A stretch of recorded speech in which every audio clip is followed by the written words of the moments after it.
पैदा हो रही थी। जैसे ही याओ याओ झोउ युआन के साथ पत्थर की सीढ़ियों पर चढ़ी, उसने उनके सामने कई परिचित आकृतियां देखी। यह ज़ुओकियू क्विंग्यू, ली चुनजुन, यू लुओ, चू किंग, ली कीचान और अन्य थे। कई सिरों को पहाड़ी रास्ते के आगे भी बाहर झांकते हुए गुप्त रूप से इस जोड़े को देखते हुए देखा जा सकता था।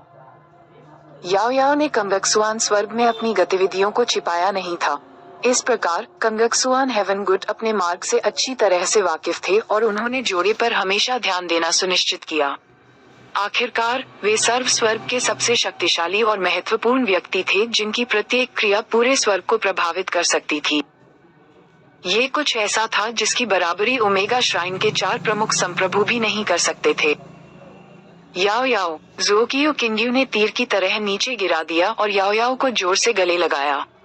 उसकी आंखें लाल थीं और उसने कहा, तुम्हें फिर से देखकर बहुत अच्छा लगा। याओ याओ ने धीरे से ज़ुओकियू किंग्यू की पीठ थपथपाई।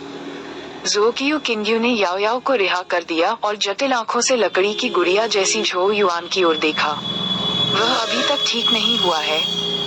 याओ याओ ने धीरे से अपना सिर हिलाया। ज़ुओकियू किंग्यू ने गंभीरता से कहा, चिंता मत करो, झोउ युआन निश्चित रूप से बेहतर हो जाएगा। याओ याओ ने ली कीचान, चू किंग और अन्य लोगों से मिलने के लिए झोउ युआन को आगे खींचने से पहले हल्की सी मुस्कान दिखाई। लुलुओ झोउ युआन के सामने दौड़ी, उसकी पहले से ही बड़ी आंखें और भी चौड़ी हो गईं जब उसने पूछा, झोउ युआन, मैं लुलुओ हूँ। क्या तुम सचमुच मुझे भूल गए हो? हालांकि झोउ युआन की खाली आंखों में एकमात्र चीज लुलुओ के मनमोहक चेहरे का प्रतिबिंब थी। लुलुओ ने उदास होकर अपना सिर झुका लिया। उसके कंधे पर छोटी बर्फ जैसी नीली चिड़िया उसे सांत्वना देने के लिए उसके कान की ओर धीरे से चहकी। बाकी लोगों ने मन ही मन आह भरी। ली कीचान ने याओ याओ की ओर देखा और कहा, ये तुम्हारे लिए कठिन रहा है, याओ याओ। यदि कांगक्सुआन संप्रदाय में आपको किसी चीज की आवश्यकता हो तो बस बताएं। चू किंग हमारे नए संप्रदाय गुरु हैं। चू किंग ने दर्द भरी अभिव्यक्ति के साथ अपने चमकदार गंजे सिर को रगड़ा। सच कहूं तो कनिष्ठ भाई झोउ युआन संप्रदाय गुरु के लिए सबसे उपयुक्त विकल्प है। अगर वह ठीक हो जाता है तो मैं उससे पूछूंगा कि क्या वह मुझे इस भयानक स्थिति से बचा सकता है। मैं हमारे पुराने गुफा आवास में जाना चाहता हूँ। याओ याओ की आंखों में हल्की सी याददाश्त झलक रही थी। चू किंग ने कहा, चिंता मत करो, वह गुफा हमेशा खाली रहती है और हमने ये सुनिश्चित किया है कि किसी को भी प्रवेश करने से रोका जाए। धन्यवाद। याओ याओ ने झोउ युआन को फिर से पहाड़ी रास्ते पर ले जाने से पहले कृतज्ञतापूर्वक सिर हिलाया, धीरे धीरे कांगक्सुआन संप्रदाय की गहराई में चलते हुए। चू किंग, ली कीचान, ज़ुओकियू किंग्यू और अन्य ने कुछ और नहीं कहा क्योंकि वे चुपचाप दूर से उनका अनुसरण करते रहे। अनगिनत गहरी आदरपूर्ण निगाहें इस जोड़े को पहाड़ पर चढ़ते हुए देख रही थीं। ये निगाहें कंगक्सुआन संप्रदाय के शिष्यों की थीं, जिनमें से कई नए थे। सफेद कपड़ों वाली महिला इतनी सुंदर है कि कोई भी विश्वास कर लेगा कि वह एक अमर महिला है जो नश्वर लोक में अवतरित हुई है। अफवाह है कि वह तीसरा देवता है। अफवाहें अतिरंजित नहीं थीं। उसकी शक्ल और उपस्थिति वास्तव में दुनिया की सबसे बेहतरीन पेशकश से धन्य थी, जिसकी तुलना में बाकी सब कुछ नीरस और बेरंग लग रहा था। शिष्यों ने कसम खाई कि उन्होंने ऐसी सुंदर महिला पहले कभी नहीं देखी थी। उन्होंने पहले महसूस किया था कि बड़ी ही कीचान पहले से ही सुंदरता के शिखर पर थी, लेकिन आज उस महिला को देखकर उनके सौंदर्य मानकों को और भी ऊंचे स्तर पर ले जाया गया। उसके बगल वाला लंबा आदमी स्पष्ट रूप से कंगक्सुआन हेवन मास्टर था, जो कंगक्सुआन संप्रदाय झोउ युआन से आया था। कांगक्सुआन संप्रदाय के अनगिनत शिष्य उन्हें अपना आदर्श मानते थे और यहाँ तक कि स्वयं झोउ युआन भी नहीं जानते होंगे कि वे उनके दिलों में कितने पूजनीय थे। जब पुरुष और महिला पहाड़ी रास्ते पर चल रहे थे तो आसपास का वातावरण बहुत शांत था। जैसे ही जोड़ा वहां से गुजरा, हर शख्स सम्मान में गहराई से झुक गया। याओ याओ ने उन पर कोई ध्यान नहीं दिया क्योंकि वह धीरे धीरे झोउ युआन के साथ लंबे रास्ते पर चली, पहाड़ों पर कई परिचित इमारतों से गुजरी जब तक कि उसके दर्शनीय स्थलों के अंत में एक निश्चित गुफा का निवास दिखाई नहीं दिया। कांगक्सुआन संप्रदाय के कई गुफा आवासों में से गुफा आवास न तो सबसे बड़ा था और न ही सबसे उच्च स्थान पर था। हालांकि यह वर्तमान में पूरे संप्रदाय में सबसे विशेष स्थान था और अतीत में कई शिष्यों ने तीर्थयात्रा पर तीर्थयात्रियों की तरह इसका दौरा किया था। ऐसा इसलिए था क्योंकि कई साल पहले उनके वरिष्ठ भाई झो युआन ने कांगक्सुआन हेवन मास्टर बनने से पहले एक बार यहाँ खेती की थी। वह संप्रदाय के अब तक के सबसे निपुण शिष्य थे। वास्तव में झो युआन की ताकत पहले ही उनके संस्थापक कुलपति कैंग हुआन से आगे निकल चुकी थी। याओ याओ ने गुफा में रहने वाले घर को देखा और उसकी क्रिस्टल स्पष्ट आंखों में कोमलता बह निकली। उसकी सामान्य दूर की आभा पूरी तरह से गायब हो गई। उसकी जगह पहले कभी न देखी गई सौम्यता और सुंदरता ने ले ली। ये गुफा आवास झो युआन और उसके दोनों के लिए एक अपूरणीय जगह थी। इतने वर्षों पहले महान झो साम्राज्य छोड़ने के बाद यही वह जगह थी जहां वे एक दूसरे पर भरोसा करते हुए और समर्थन करते हुए एक साथ रहते थे। यह एक ऐसी जगह थी जिसमें उनकी सबसे खूबसूरत यादें समाहित थीं। याओ याओ धीरे धीरे झो युआन को गुफा आवास की ओर ले गया, जबकि चू किंग, ली केंगचान, ज़ोकियू किंगयू और अन्य अंततः रुक गए। वे समझ गए कि यह छोटी सी दुनिया उन दोनों की है। चूंकि यह उनकी यात्रा का पड़ाव था, उन्होंने इसे स्पष्ट रूप से अपनी आखिरी उम्मीद के रूप में देखा। यदि यह स्थान भी झो युआन को नहीं जगा खींच लिया और वे टुनटुन के साथ धीरे धीरे गुफा में चले गए और जल्द ही उसकी छाया में गायब हो गए। सभी ने गहरी सांस ली। सब कुछ भाग्य पर निर्भर करेगा। पहली चीज जिसने उनका स्वागत किया वह सर्व परिचित छोटा पथरीला रास्ता था जो एक सुंदर पत्थर के मंडप से होकर जाता था। गुफा में एक छोटी सी जलधारा भी बहती थी जो ठंडे वातावरण में योगदान करती थी। प्रकाश व्यवस्था उत्कृष्ट थी। प्रकाश की किरणें कई दरारों से निकल रही थीं और नाचती हुई धूल को एक अलौकिक चमक में नहला रही थीं। जैसे ही वे छोटे पथरीले रास्ते पर चले, जल्द ही एक फूलों का बगीचा उनकी आंखों में आ गया। सैकड़ों खूबसूरत फूल ध्यान आकर्षित करने के लिए होड़ कर रहे थे। प्रत्येक अंकुर वर्षों पहले याओ याओ द्वारा व्यक्तिगत रूप से लगाया गया था। ये फूल कई वर्षों में बहुत पहले ही परिपक्व हो गए थे। उनके चमकीले रंग गुफा के आंतरिक भाग को एक जीवंत वातावरण देते हैं। याओ याओ बगीचे के सामने खड़ी थी। उसके होठों पर हल्की सी मुस्कान खिल रही थी और वह चुपचाप परिपक्व फूलों की प्रशंसा कर रही थी। इसके तुरंत बाद वह झो युआन को गुफा में और भी अंदर ले गई। वे दूसरे मंडप से आगे बढ़े, इससे पहले कि उसके कदम धीरे धीरे धीमे हो गए और उसकी आंखों में लाल घेरे फैलने लगे। उसकी स्पष्ट नम आंखों में पूरी तरह से खिले हुए आड़ू के फूल का पेड़ प्रतिबिंबित हो रहा था। पेड़ से धीरे धीरे पंखुड़ियां छिटकने लगी, जिससे पूरा गुफा घर गर्म हो गया। याओ याओ ने चकित होकर आड़ू के फूल के पेड़ को देखा और उसके गालों से आंसू गिरने लगे और उसने अपना मुंह ढक लिया। उस वर्ष पेड़ भी खिल रहा था। उसके ताजे चमकीले फूल सुंदरी के गालों पर प्यार के साथ झलक रहे थे। इस क्षण में याओ याओ वास्तव में चाहती थी कि सब कुछ महज एक सपना था जो वह आड़ू के फूल के पेड़ के नीचे झो युआन के खिलाफ झुकते हुए देख रही थी। वह न तो सत्ता की इच्छा रखती थी और न ही दुनिया द्वारा पूजी जाने और सम्मान पाने की। उसकी एकमात्र इच्छा झो युआन के साथ शांति से रहना थी। हालांकि वह ये भी समझती थी कि यह असंभव था।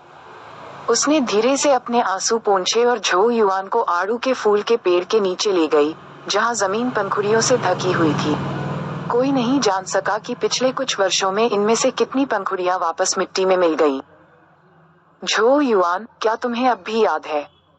आपने मेरे लिए शराब का एक बैच बनाया जिसे अंततः मैंने ताओयाओ वाइन नाम दिया। आखिरी घड़ा यहीं इसी पेड़ के नीचे दफनाया गया था। उस समय मुझे विश्वास था कि भविष्य में शराब का ये जार मैं ही पीऊंगा और मैंने कभी इसकी कल्पना नहीं की थी। एक पतली उंगली ने जमीन की ओर इशारा किया, जिससे मिट्टी खिसक गई। उसने जल्द ही मिट्टी से ढका एक शराब का जार चुपचाप जमीन पर पड़ा देखा। मिट्टी और गंदगी से बेपरवाह याओ याओ ने ध्यान से जार उठाया। उसने ताओयाओ वाइन के जार को देखा। उसकी मुस्कान की कोमलता इस दुनिया की किसी भी शराब से अधिक नशीली थी। जार झो युआन की खाली आंखों में भी प्रतिबिंबित हो रहा था क्योंकि उसका लकड़ी की गुड़िया जैसा शरीर थोड़ा कांप रहा था। याओ याओ ने नोटिस किया। उसने सीधे झो युआन की आंखों में देखा और मुस्कुराई। स्वाद लेना चाहती हो? याओ याओ के गोरे चेहरे पर आकर्षक लाल रंग का एक टुकड़ा दिखाई दिया।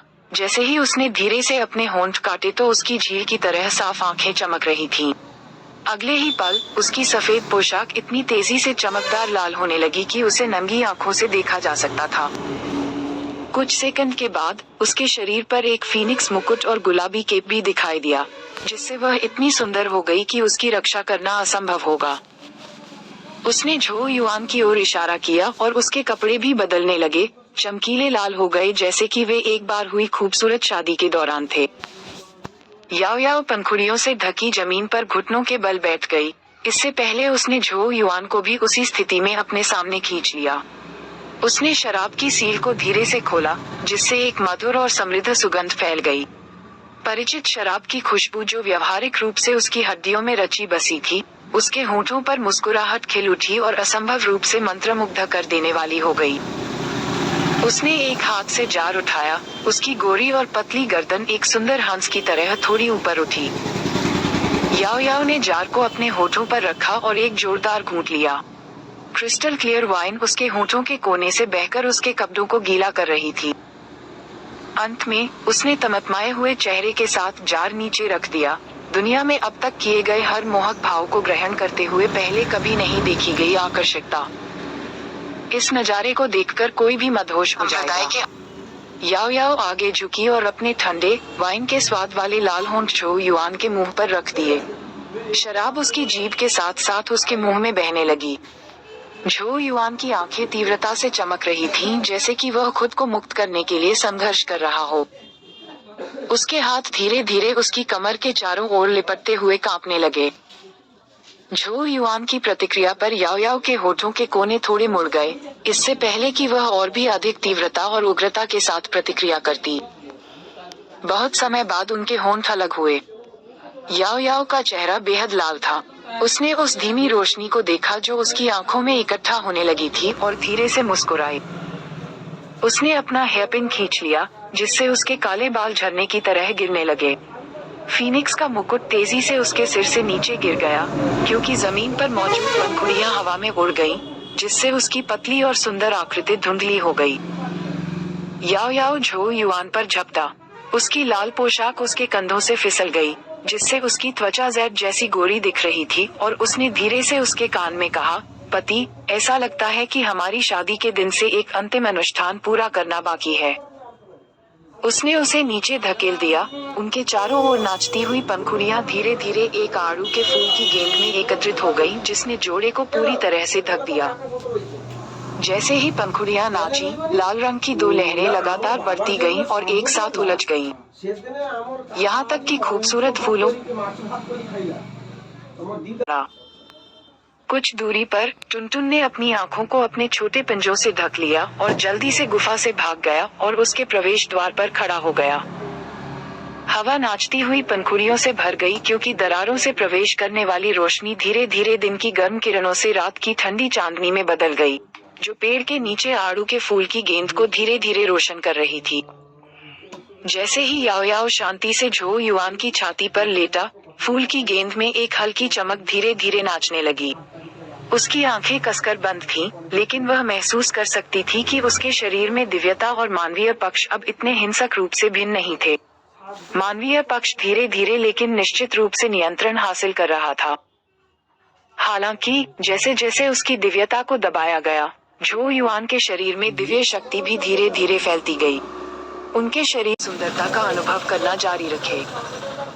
उसने खुद को ऊपर उठाया और झो युआन के सोते हुए चेहरे को देखा और उसके होठों पर हल्की सी मुस्कान आ गई। हालांकि उसकी आंखों से फिर से आंसू गिरने लगे। वह जल्द ही लेट गई और उसकी छाती पर जोर से काटा, जिससे एक स्पष्ट निशान बन गया। झो युआन, मेरी दिव्यता पहले ही पवित्र भगवान द्वारा अवशोषित कर ली गई है और मैं अब उसे हरा नहीं सकता। हालांकि आपके पास एक मौका हो सकता है। आप एकमात्र व्यक्ति हो सकते हैं जो अराजकता का उचित अंत कर सकते हैं। मुझे मूल रूप से विश्वास था कि मैं आपका हाथ पकड़ सकता हूं और एक साथ विनाश को गले लगा सकता हूं, लेकिन मैंने स्वार्थी रूप से अपना मन बदल लिया है। झो युआन, मैं नहीं चाहता कि आप मरें। मैं चाहता हूं कि आप जिएं और अच्छा जीवन जिएं। आप सच्चे भगवान नहीं बन सके क्योंकि आपके पास दिव्य हड्डी का अभाव था। इसीलिए झो युआन, मुझे अपनी दिव्य हड्डी बनने की अनुमति दें। उसकी आंखों में एक दृढ़ भाव दिखाई दिया। उसका शरीर दिव्य प्रकाश से चमकने लगा जिसने जोड़े को मजबूती से जकड़ लिया। याओ याओ धीरे धीरे प्रकाश के चमकदार छींटों में बदल गया जो धीरे धीरे झोउ युआन की छाती पर काटने के निशान के माध्यम से उसके शरीर में समा गया। याओ याओ की आकृति धुंधली और धुंधली हो गई। उसने अपना सिर नीचे किया और आखिरी बार झोउ युआन के गाल को धीरे से सहलाया और उसके चेहरे पर सबसे चमकदार और मनमोहक मुस्कान खिल गई। अंत में उसने धीरे से कहा, झोउ युआन, याओ याओ की आपके भविष्य को शांति और खुशी से भरने के अलावा और कोई इच्छा नहीं है। अगले ही पल उसका शरीर पूरी तरह से दिव्य प्रकाश के अनगिनत कणों में विघटित हो गया। गुफा के बाहर टुनटुन अचानक अपनी जगह पर स्थिर हो गया और शून्यता से गुफा की ओर देखने लगा। इस वक्त कुछ एहसास होता दिख रहा था। वह गुफा की ओर लपका, लेकिन तुरंत प्रकाश की एक दीवार द्वारा उड़ गया, जिसे अस्तित्व में नहीं होना चाहिए था। गर्जन। अपनी लाचारी में वह केवल बार बार अपने चारों पंजों से जमीन को कुचल सकता था, जिससे जमीन और पहाड़ कांपने लगते थे। अंत में इसने स्वर्ग की ओर एक लंबी चीख निकाली जो पूरी दुनिया को हिलाती हुई प्रतीत हुई, एक चीख जो केवल अंतहीन दर्द और दुख से भरी हुई थी।